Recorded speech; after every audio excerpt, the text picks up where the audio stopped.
Recently, government on November 21st had given one press statement and notifying the labor codes.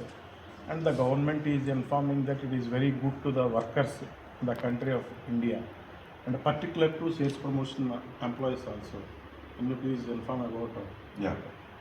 So for sales promotion employees in our country, there was available only one craft act, that is Sales Promotion Employees Conditions of Service Act 1976.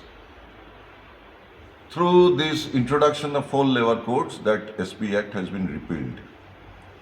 It is an anti-worker, anti-people policy once again they have executed, and it is an undemocratic procedure because not only FMREI, all central trade unions recently 9th July strike, 25 crore of people of our country, they have resorted to one-day strike against this introduction of code.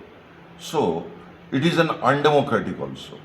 And all other central trade unions and including FMREI, it is opposing from very beginning, and our slogan is defy and resist these labor codes. And in coming days, already we are in the path of struggle.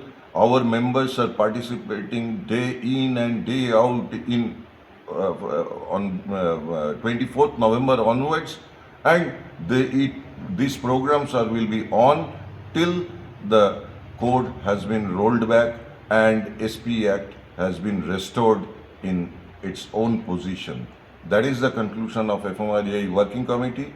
Very shortly we will be meeting in General Council meeting at Bhubaneswar in the month of February. Prior to this, tomorrow, all central trade unions, once again, they are meeting in a platform and will be designing the future activities, future educational program.